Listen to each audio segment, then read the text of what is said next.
Hello, good morning. My name is Shirley Barrera. Today I'll be presenting my English and modern history POL. I'll first start with English. For the character analysis, I picked the character from Fahrenheit 451, Guy Montag. And this is my thesis statement. Guy Montag is a conceited character that goes through different stages during a time of doubt, which made him question his surroundings. My first character trait is conceited, and my evidence is he knew that when he returned to the firehouse, he might wink at himself, feel a furious smile silk right by his face muscles in the dark, and never went away. The smile, it never went away. This shows that he's conceited because when he would burn a book or burn something, he'll feel pride, like. And during the story, he meets Clarice, which now he's doubting himself of what he's doing isn't right. And the next character trait is doubtful. He felt his mind slide away now, fold over and sewn on itself like a towel skin. Like the stuff of a fantastic gown burning too long and now collapsing and now blown out. He was not happy. He was not happy. He said the worst of himself. He recognized this as the true state of affairs. This happened after Clarice questioned himself if he was really happy, and now he knows that he's not happy, and that when he was happy it was like just the mask that he was pretending. And that made him more curious. This is a quote, when he felt bad after burning the old lady that had many books. You went there, you didn't see, he said. There must be something in books, things you can imagine to make a woman stay in burning house. There must be something there you don't stay for nothing.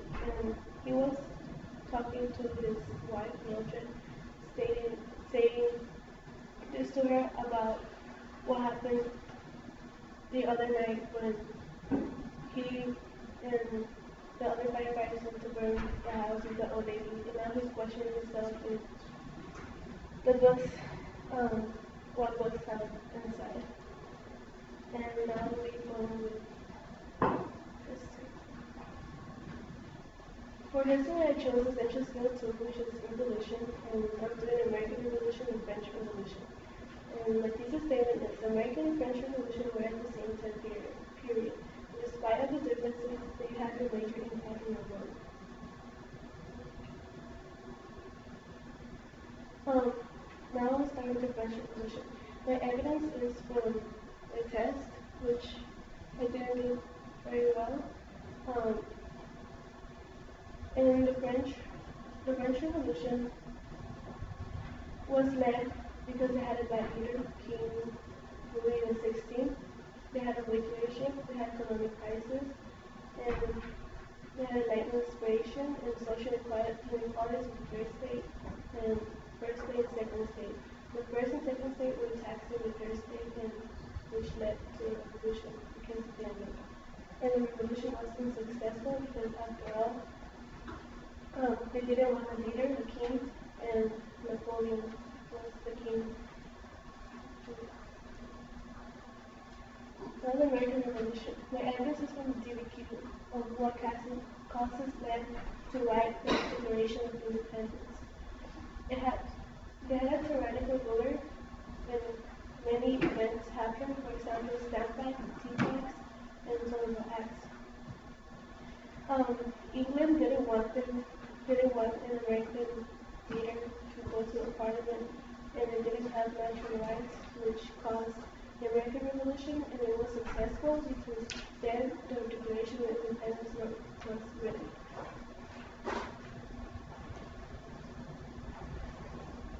They have many similarities. For example, they both were violent revolutions. They were the same period, in the 1700s, and they both have other events that led to a revolution, like the tea tax and the economic crisis. And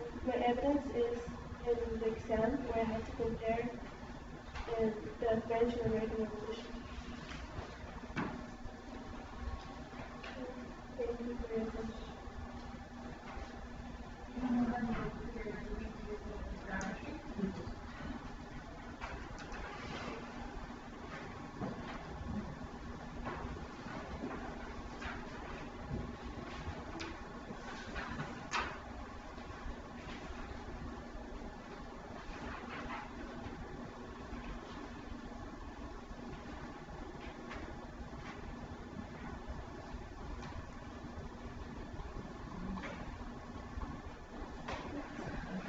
Pull it the X portion and move the K there.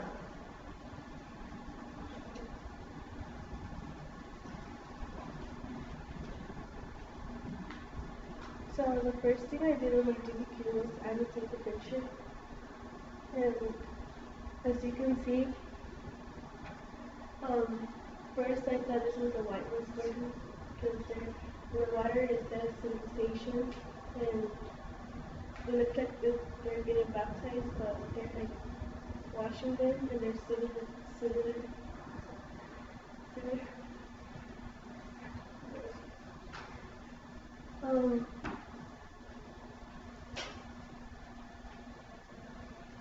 And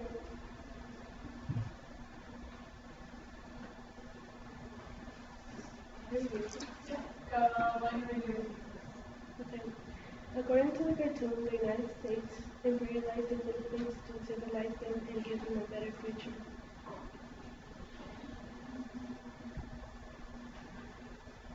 Okay, and then your evidence?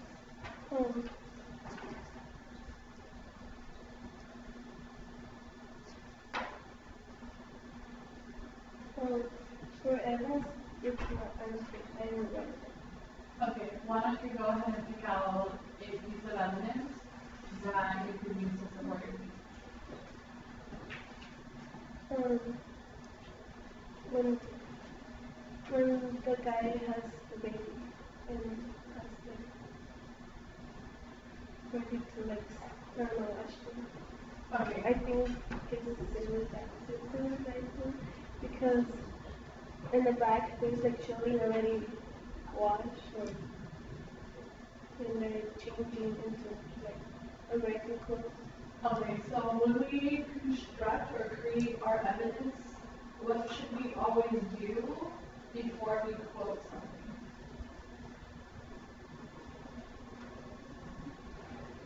Evidence?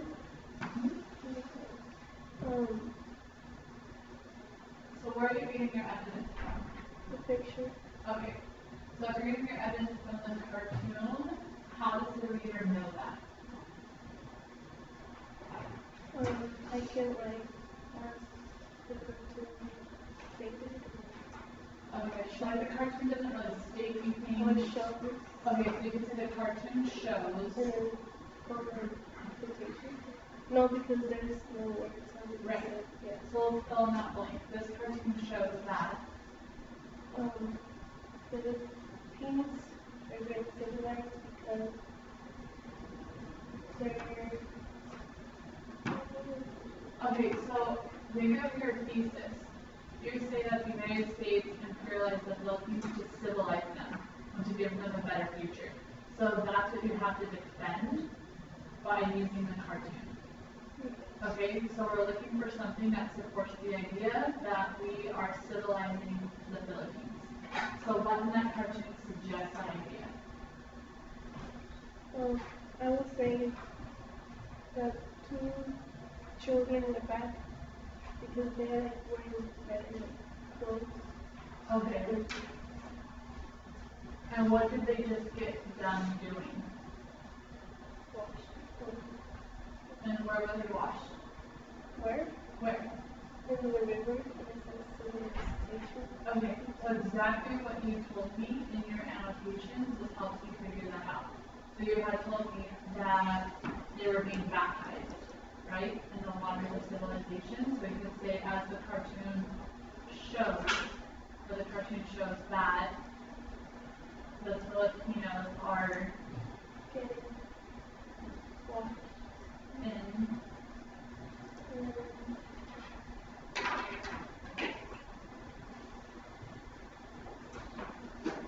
where are they being washed in? What did you tell me that was? which one? The river column. Good. Okay, so you see how it works your thesis? So then the next part, you have your analysis. Yeah. Okay, go ahead and read that to me. The United States imperialized the Philippines to that, but also to the United States said it didn't want to leave them alone. I remember this because we were taking notes in class, and when I think it was like the war, anything like that. The United States said it didn't want to imperialize Philippines because they were alone, Okay, good. And then if we bring that back to what you talked about in the beginning when you were talking about your annotation, all of that explains what idea.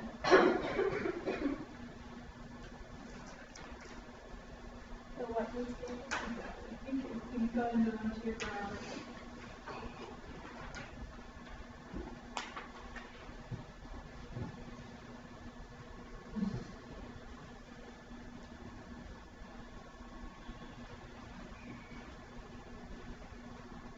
Okay, let's take a look. So you say it is a verb. Let's correct that. Read the sentence for me. Read the sentence. Read the sentence. Drug addiction shatters dreams, it destroys families and trust. Okay. What's the subject? What's the main noun of the sentence? Drug. Or the whole thing?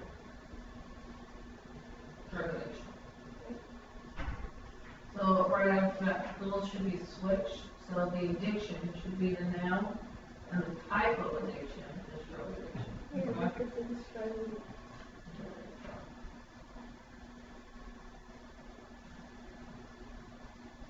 Okay. What does drug addiction do? Shatters. Shatters what? Dreams. So it shatters dreams. Could we put a period at the end of dreams? Is that a complete sentence right there? Drug addiction shatters. Yeah. Alright, so just put a period right there.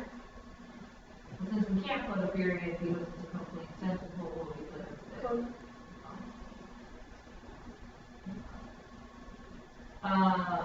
So now, it is a reference to the main noun. So what destroys families? The drug. The drug. So we said drug addiction is a noun phrase, it must be,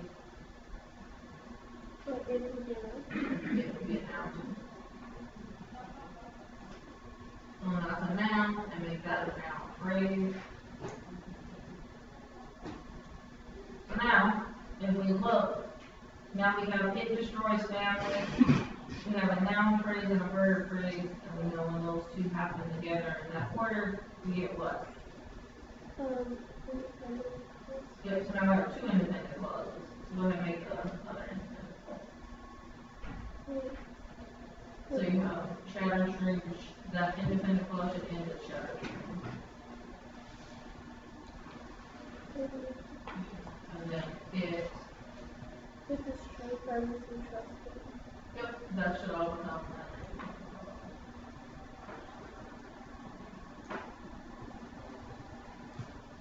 All of it, so from it. Just drag that all over there. Okay, so now we have two independent clauses. Do you remember I told you to put a period and a comma there? Yeah. Okay, so if you have a period and a comma there, what punctuation is there? Out of the comma saying.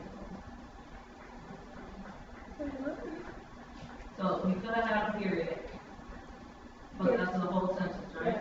And we put, so we added that comma. What should go there? Should the comma stay there? Or do we have a semicolon? Why? Because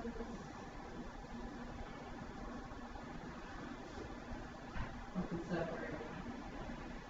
separated to something. Two sentences. Alright, thank you.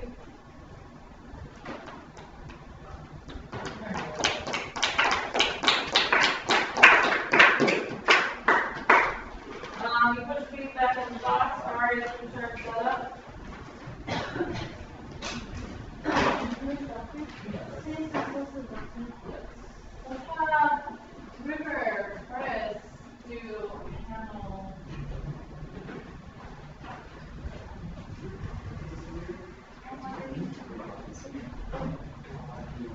River. Oh, surely stop.